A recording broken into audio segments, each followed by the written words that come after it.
missing a man down, Bender down. He's all busy managing things over at the UFC gym, trying to get that MMA program running like that. He's cracking the whip. I am Dr. Anthony Britton. This is Professor Liron the Icon Wilson with me, and together we are the Art of War. Yep. What's on your mind? So, man, I get asked a lot of questions at work, in the streets, online, just general questions, people wondering what my thoughts are, your thoughts, or anybody with any kind of real martial arts experience. Number one question I get sometimes, like, what martial arts should I put my kid in, you know, at first?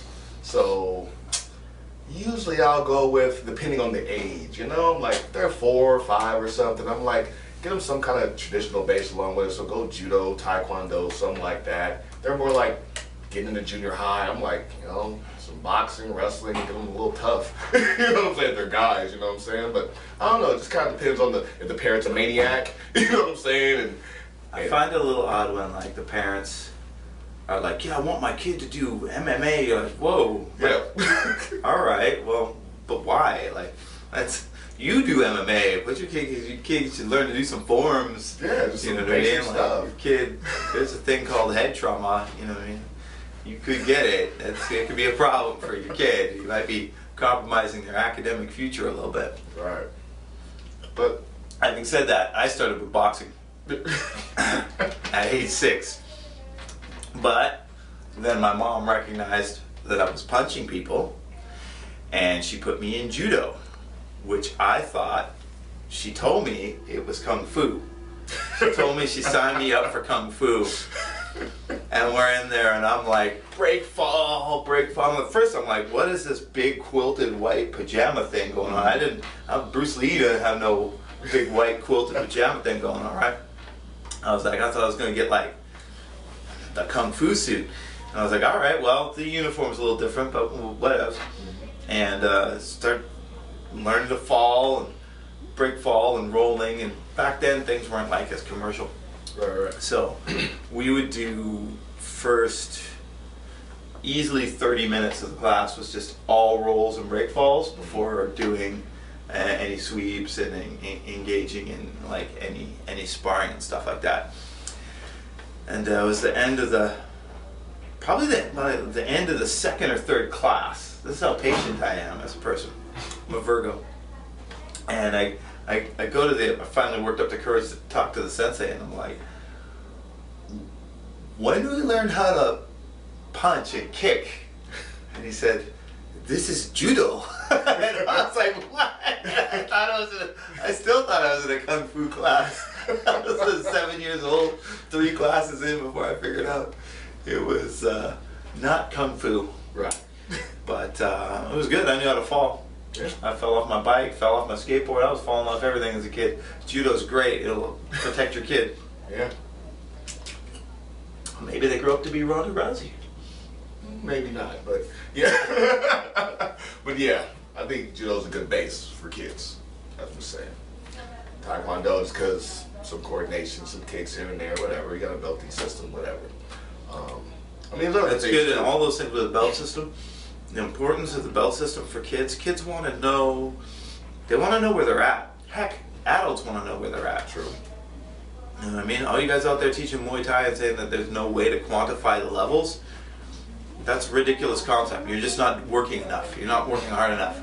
There's certain movement patterns that people can learn sooner than other movement patterns, so you put those movement patterns first, and then you start to add on, and then they get a more complete game, and then transitions, more sophisticated strategies and gambits and things like that, more situational awareness of certain things, now playing at closer range. All that stuff, you can quantify and break that down by level. And you're doing yourself a disservice. It's not about selling. You could, hey, you do the test for free then, you know, and see what giving your time away turns out to be business-wise. But, you know, people rail against it. They don't like the idea of like, oh, you're selling belts or something like that. You're like, no, make it so that if you have like a stripe system, like there's no way for them, they shouldn't be able to get the 4th stripe, if you're using the 4-stripe system, that fourth stripe is really the test. The striping is the test. You can do it, you can do it, you can do it, you can do it. On testing day should be a graduation, like a demonstration of stuff. They do the techniques, they spar, they should look like something, you introduce a little bit of nervousness, this and that. But when people can like look forward to achieving a thing, there's a lot of people who don't have the self-confidence to know that they even got better. We were just discussing such a person who shall not be named on the show, who could not see their own improvement. And I think, especially like with kids, kids need those markers. Okay, I need to get to that. I mean, imagine watching a football game and they didn't keep score. Right? And football was just who seemed better? Like the ball's just moving. There's no markers of progress anywhere. You'd be like, that was weird. It was weird. You want to have markers of progress. So yeah, Taekwondo. I mean, Taekwondo's pretty rigid with that. However, I would say, and now I'll get Taekwondo hate mail. By the way, I'm a Taekwondo black belt, so I can talk some Taekwondo. It's not what it once was. I mean, in the 80s, when somebody took Taekwondo, if was a kid in school who did Taekwondo, like he was a butt kicker, you know what I mean? Like people feared Taekwondo. And there used to be hand techniques, and now it's like hands way down, all kick in, and it's so much points. There's benefits to the dexterity, but then there's a lot of things within that have to be unlearned if they want to later transition that into like kickboxing or Muay Thai or MMA and things like that. I like the Kyokushin. Well, yeah, most people don't know what that is, though. That's the thing. That's real, though. And there's not a lot of places teaching. I see, especially we're in Southern California. I see Taekwondo everywhere. Yeah. And the next closest thing would probably be Kempo. Yeah. Which is also good. I'm also a Kempo black belt, so loving the Kempo. But teaching your kid to gouge someone's eye out and hit them in the groin and chop them in the throat, it's probably not gonna. It's not as safe as that judo. Right. They get into a tussle at school, they trip someone and pin them down until a teacher comes. That's gonna be a lot better look than I did the dance of death on. Rips an eye out or something. Yeah, that's not. Yeah, that's frowned upon. Definitely frowned upon. Oh man. Well, with that being said, and then some other people always ask, if I could only train one martial art, what would it be? What would you think it would be? For one person, if somebody's going to train one martial art. You mean a traditional martial art that most people know of, or something a little bit more obscure? Just whatever you think would be the most beneficial for persons, generally speaking. Well, obviously I'm a little biased. I would say pancration. Pancration's kind of my thing. Yeah. And you look at how that translates to MMA. There's a lot of successful pancration practitioners that have gone on. I mean, I've trained people in pancration that have transitioned to pro MMA and done well. They have winning records. People like Fight Club 29, when we had Mark on, he was talking about his guys. Several of his guys, they all did pancration before they did MMA. He's got guys in the UFC and guys in other organizations that are champions and stuff like that. Produced several pros. My own sensei Simon Posner. She had Simon Posner to you, and to me, he's my sensei. He's, we do the pancration system that sort of passed down through Matt Hume's system, which is, and Matt Hume has created Dennis Hallman, Josh Barnett, Demetrius. Demetrius is his most faithful and loyal student, and ultimately the greatest. And I don't even think Demetrius is ever going to lose. Do you think Demetrius Johnson, I mean, at 125? I'm sorry, obviously, he was outgunned a little bit when he had to fight the bigger weight classes but sometimes. Not until age catches up with them. I mean, yeah, whether it be 50 years old, All some kids. he stays healthy and under 50, yeah, it's gonna be a hard guy to beat, man. Who's even left for him? I don't know. You have to bring somebody else in. They're having a whole show. I think they're gonna do an Ultimate Fighter. Oh, really? Just to see if they can get somebody I can beat that guy. that can beat Demetrius, and it's like, but like, unless you like, all the best guys already took their crack and got whooped, and the ones that rematched got whooped worse the second time than they did the first time. Oh, you know, is he gonna cart Oliver McCall out there again, and you know, Joseph Benavidez, and you know, it's they're having a party next door, and that's the pain clinic. They got drugs there. This is a chiropractic clinic. We're not having that kind of time over there. Oh man. So pancreation, I'd agree. Both black belts are pancreation, by the way, but we're not being biased. We're just saying over what we've seen over the years, that's probably the best bet. Yeah, which isn't, you know, I mean, like, you want to look at, you know, to judge a fighting effectiveness, of course, there's certain things like, you'd have your, like, Navy SEAL type guys saying, well, no, there's too much sport leakage from that, and blah, blah, blah, blah, blah. You know, so it's like, well, yeah, you know, if you're thinking that you're always going to be only fighting to the death, then you're going to do your Krav Maga and this and that. But like I said before, you know, sometimes you got to defend yourself without completely maiming somebody for life. That's where knowing Brazilian Jiu-Jitsu or pancreation or some other type of art that contains a lot of grappling in it is going to be helpful, because you can subdue somebody without necessarily ripping their eye out and, you know, busting their eardrum and stuff like that. Sure. But as far as that sport viability goes, you know, you'll have people, no, the BJJ is the ultimate. You know, there was that time. But our testing ground is MMA, and there's tons of guys who are like, BJJ just ninja. You put them in MMA where the punching comes into play, and if they've neglected that part of their game, then they are not doing very well sometimes in MMA. You know what? A black belt in Brazilian Jiu-Jitsu, you know, if trained properly, in my opinion, should be able to go in and dominate easily over anyone in some regional shows who's been training maybe just a couple of years. Right. I mean, if you have dedicated, you know, on average, say 10 years to get your black belt, you know, I'm not a Brazilian Jiu-Jitsu practitioner. I know a thing or two about grappling and locking people up, but I don't hold any rank in it. But, you know, I have friends that do, yourself included. And if you spent, you know, 10 years perfecting a martial art, and here's Joe Blow, I'm in some kind of shape, and I've been training 6 months and turned pro and had a couple fights and this and that, and maybe he's been training a year or 2 years.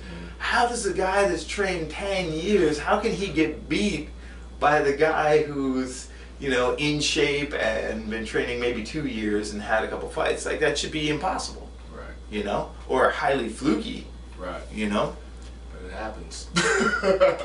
It does happen. But that's, you know, you want to have an art. That's what I like about the pancreation has that striking is in there. It basically doesn't differentiate. It is MMA. You are training, you know, in an MMA system, in a mixed martial art, where sometimes you might just grapple, but the grappling will still have little hits and stuff in it, you know. Like the Gracies, you remember seeing like the way they would roll with slaps. You know what I mean? Yeah. Like, I think that's helpful. Realistic, yeah, more realistic. Yeah, even the elite black belts, like all the elite guys have a black belt in something else. Yeah. Like most guys have a judo black belt too, or something along those lines, or something. There's always two things they have that they're top notch in, not just one, not just jiu-jitsu, something else along with it. So, you know, I'm not BJJ Mark. Yeah, I'm a brown belt in jiu-jitsu, but I'm far from a BJJ Mark. I mean, yay jiu-jitsu, but I don't think it's the greatest thing on the planet. So,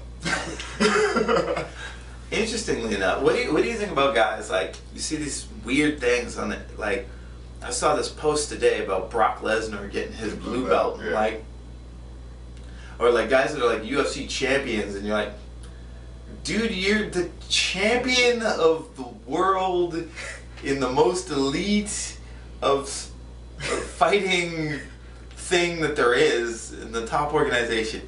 You're already a black belt. Newsflash. Brock Lesnar was the UFC heavyweight champion. He's a black belt, okay? He's not a blue belt. I would rip that blue belt in half if I was him. Yeah. I don't know what it is about that where they're like, oh, the honor of receiving my purple. But if you're even Demetrius is like, oh, I'm studying Brazilian Jiu-Jitsu and get this, but you're a black belt. If you show up at a tournament and you are the UFC champion and you try and go in that blue belt division, I mean, you should be getting water bottles should be getting chucked at you. You are not a blue belt. I'm sorry. You spend all your days training. All you do is train. I don't care if you haven't really worked on your Chisora or whatever, or your De La Riva sweeps not up to par or something like that. You're still a black belt. If you're one of the best martial artists on the planet, Now, do I think Brock should open a Brazilian Jiu-Jitsu school? No. None of that. I'm not saying that before the hate mail comes in and someone, well, this guy said a black belt in it. But I don't know. I don't understand that people celebrating like, it's like if he started doing Taekwondo, we'd be like, Brock's a yellow belt in Taekwondo. He just learned his first form. You'd be like, no, that guy's not a yellow belt. Like, you're not gonna show up to a Taekwondo tournament. I don't get that one. Yeah, it's like Carlos Condit. I was doing some seminar thing with him a month ago or so, and he's like, he just started burning geese. So he's technically a white belt in BJJ, but yeah, he's like, that's not true. But he's like, he's rolled high level nogi all the time. But I've seen guys that are like high level in sambo, you know what I'm saying? And they'll come and they came to our school, like one guy back in the days, he trained with us back in Millennium, and they just gave him a purple belt, like here. You know what I'm saying? Like, we're gonna skip all that. Yeah. You're high level in sambo. Now some people would trip, they'd say, no, he hasn't paid his dues in the specific sport. Brazilian Jiu-Jitsu is probably the touchiest on rank promotion of any system in the world. God, I wish Bender was here. Bender, where you at? Chime in on this. But yeah, if the guy's in there ripping everybody's legs off, you gotta give him something. He's not gonna be in there with a white belt, smashing the white belts all day. This is what it is. I mean, if you train some other art, like I think every black belt in judo should just come in as a blue belt in jiu-jitsu. With some exceptions. Some exceptions that I've met. Like I know a lot of guys. I've tapped out a lot of guys. I went to a school one time with my friend Mark Marantz. He said, this is up in Canada, and Mark was probably the second, shout out to Mark, probably the second Canadian, I was the second or third Canadian to get his Brazilian Jiu-Jitsu black belt. He was training like Megaton Diaz for a long time, and then he would train with Flavio Behring and go to Brazil, and he's half Brazilian, so he'd live with his dad and stay in Brazil for like 6 months at a time, and come back and train, and he'd train with Hoyler and stuff like that, and really, worked on his game for a very, very, very, very long time to become very excellent at it, So there is, I do understand, like, where some people want to make sure that those dues have been paid within, within the sport. But at the same time, like, then when guys complain about sandbagging, like, I'm not a Brazilian Jiu-Jitsu anything. I mean, I've taken a few classes from my buddy, so technically I'm Brazilian Jiu-Jitsu white belt. But not really. But if I were to show up at a white belt tournament, somebody would be like, hey, that's not fair. That guy's doing things that those guys shouldn't do. And they, in the International Sport Jiu-Jitsu Association, I was the world champion at middleweight. Since, in the black belt division. It's not very fair for me to then say, but I haven't done this type of jiu-jitsu. Exactly. So we go to this judo school, my friend and I. And he was working on his judo game and this and that. And he stuck with that for a long time too. And I had done judo as a kid, so I was like, okay. So the takedown thing was like, you know, kind of even-ish. Out of respect, let's say I'll give them the nod on the takedown. I found the judo to be quite lacking on the ground, but that's because of the sport, right? That's because they don't keep them there very long. Yeah, 30 seconds or something. Yeah. So, but judo goes hand in hand. But you gotta have the striking there. You're gonna mix the systems. You're gonna have the striking in there. Always.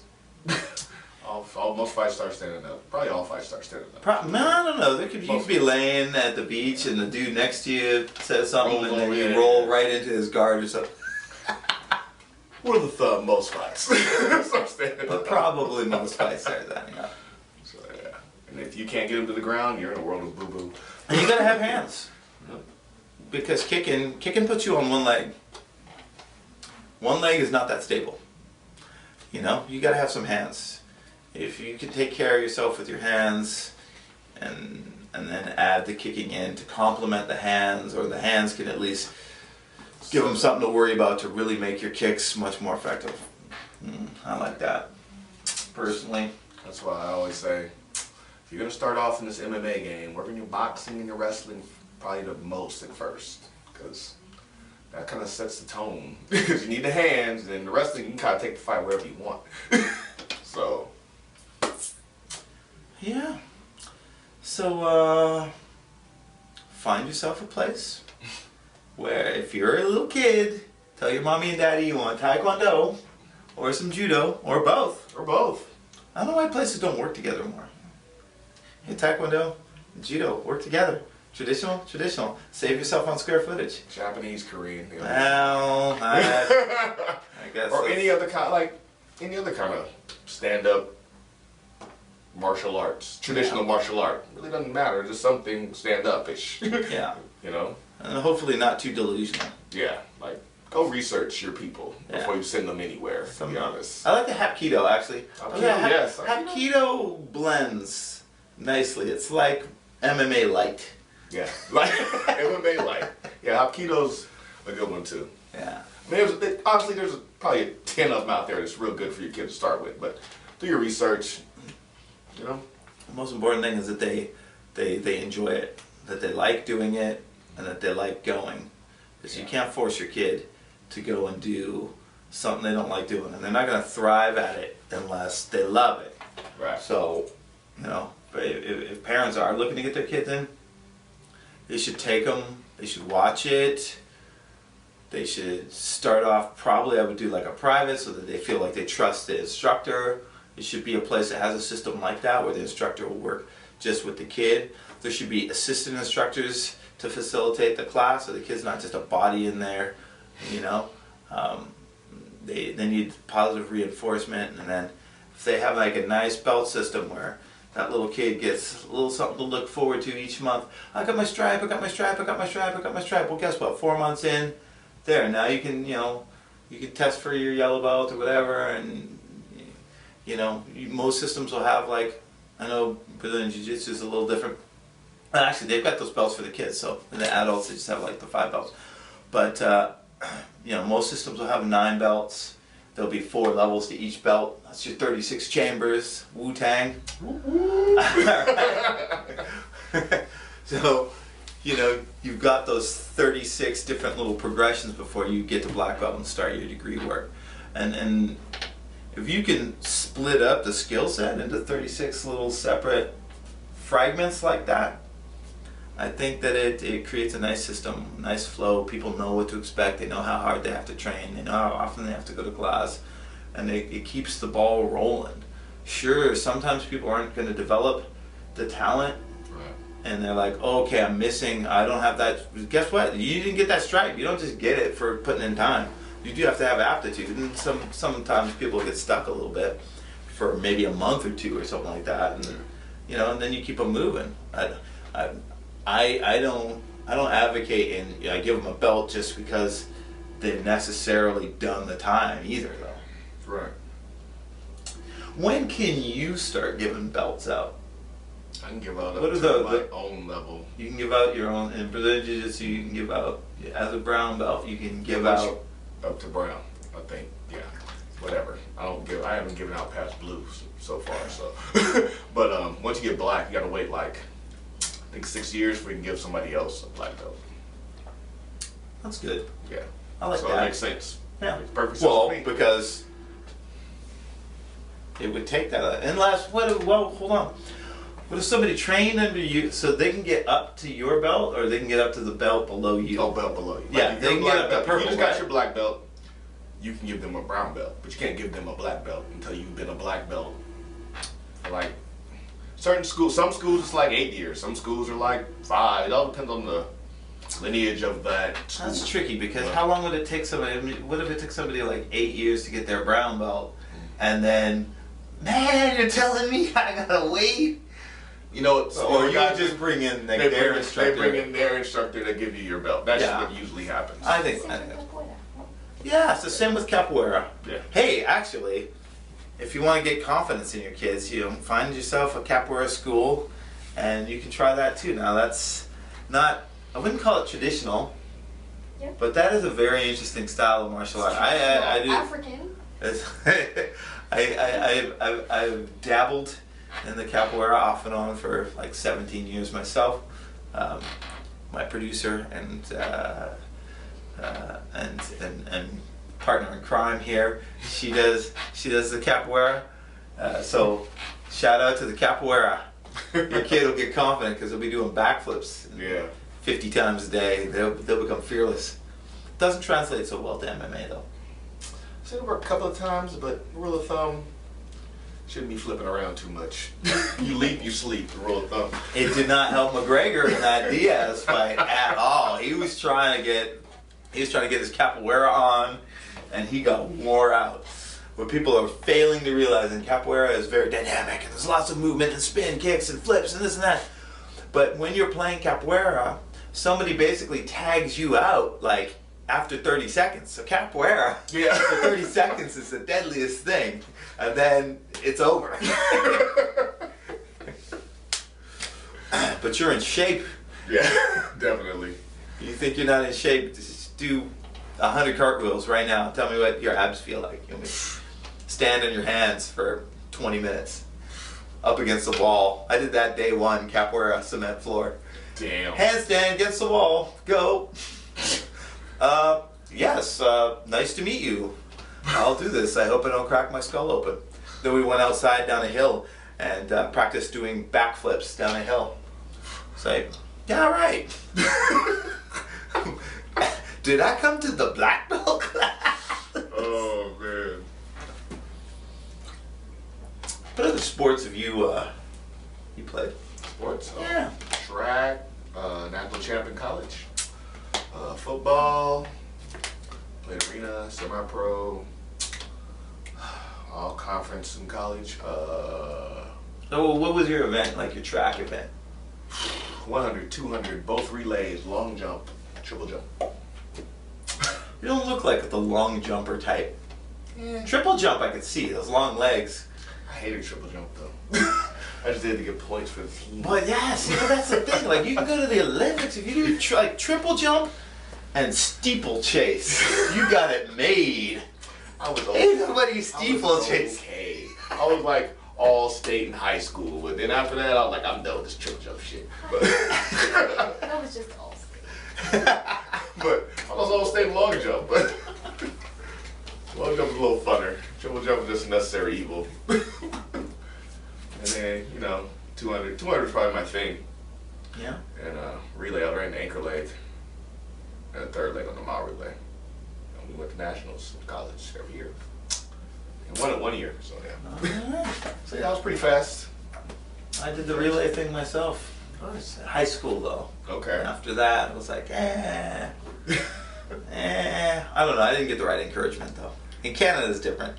Yeah. Athletics is kind of frowned upon in Canada Oh. at the time. And then we changed things and we're like, hey, we're getting murdered in these Olympics. We need some pride. Okay. Come on, let's start putting money in it. Now it's, you'll see. So we should wrap up. I'm getting the wrap up sign. But while we have delved from martial arts into other types of athletics, we should probably, shout out to the IOC. Olympics is coming up. That's going to be in Rio. So there's famous Brazilian Jiu-Jitsu. I saw Machida carrying the torch. There's all kinds of cool stuff coming up. So watching that Olympics, I'm going to be glued to that. Like I'm excited to see. I got a lot of Brazilian friends from capoeira and from Brazilian Jiu-Jitsu. I'm excited to see their culture displayed to the world. That'd be dope. I like watching the Olympics. The Olympics are cool. I mean, yeah, Olympics are cool. Even the Winter Olympics are interesting, but Summer Olympics are way better. Yeah. Well, in Canada, it's Winter Olympics is the big. Well, yeah, it makes sense. But like I said, it's interesting. Like some of the events, I'm like, what the hell? But I'll sit there and watch it. Yeah. So I'll be keeping my eyes peeled on the steeplechase. That's going to be my big event that I'm watching at the Olympics. I look forward to seeing people who can't run quite fast enough, but they can jump into that water and go over 4 hurdles. They're not quite good enough to be the hurdler. They don't quite. I love it. I love that. That event goes so wrong. I love that it exists still, though. Like, oh, he tripped. He fell in the water. All 5 people fell on top of him. He's drowning. With spikes on. The spikes on. Where are the medical people? Alright, are you cornering this weekend, anybody? No, thank God. It's not. Wait. Jiu-Jitsu tournament. Okay. I don't know if that's better or worse. I don't know. How many people you got? Oh, just one. Just one? I got to show up by 12. You're there all day just to tell them, like, what are you doing? bridge, sweep the leg, Johnny. Don't do that. Posture up. Just stuff like that. Alright. But yeah, I should be there probably an hour. Thank you. Flag by track. But I'm gonna have to go to BFE and sit in the sun, or sit in a sweaty room and warm people up, and go to a corner and hear some hillbilly behind me drink beer and yell. I gotta do that this week. All right. Good time. So I do. I like the tournaments more than the full contact scene. Like, I don't know. Yeah, but after this weekend, I gotta break up 4 weekends in a row where I'm cornering MMA. All right. Yay. Enjoy that. Thank you.